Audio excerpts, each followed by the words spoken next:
त्रेता युग में अयोध्या के इक्ष्वाकु वंश के राजा त्रिशंकु, जिनका असली नाम सत्यव्रत था, धर्मात्मा होने के बावजूद एक विचित्र इच्छा रखते थे। वे अपने शरीर समेत स्वर्ग में जाना चाहते थे। इस असंभव सी आकांक्षा को लेकर उन्होंने पहले गुरु वशिष्ठ से सहायता मांगी, पर वशिष्ठ ने धर्म और प्रकृति के नियमों का हवाला देकर मना कर दिया। अपमानित होकर त्रिशंकु ने वशिष्ठ के पुत्रों से सहायता मांगी, पर उन्होंने भी अपमानजनक बातें कही, जिससे क्रोधित त्रिशंकु ने उन्हें श्राप दे दिया और वे भी प्रत्युत्तर में उसे चांडाल, अस्पृश्य बनने का शाप दे बैठे। अब त्रिशंकु राज्य से बहिष्कृत हुए और वन में भटकते भटकते महर्षि विश्वामित्र के पास पहुंचे। विश्वामित्र, जो पहले वशिष्ठ के साथ स्पर्धा में थे, ने त्रिशंकु की सहायता करने का प्रण लिया। उन्होंने यज्ञ आरंभ किया, मंत्रों की शक्ति से देवताओं को बुलाया, किंतु इंद्र ने स्वर्ग के नियमों का हवाला देकर त्रिशंकु के शरीर सहित प्रवेश से इनकार कर दिया। तब विश्वामित्र ने अपनी तप शक्ति से त्रिशंकु को आकाश में ऊपर उठाया, पर इंद्र ने उन्हें धक्का देकर नीचे गिराना चाहा।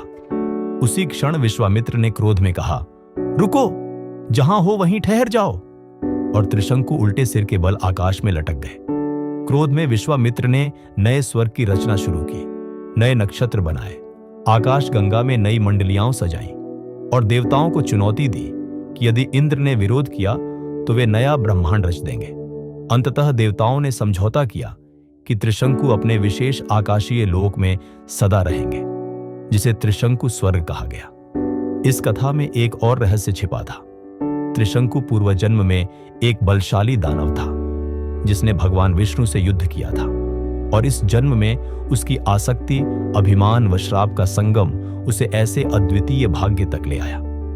विश्वामित्र के इस यज्ञ में हुए मंत्रोच्चार, आकाशीय युद्ध, नक्षत्रों का निर्माण और देव ऋषि संवादों ने यह कथा इतना विशाल बना दिया कि यह 3 युगों की कड़ी बन गई, जहां मनुष्य, देवता और ऋषि सभी की इच्छाएं, अहंकार और करुणा मिलकर एक नए लोक की उत्पत्ति का कारण बने।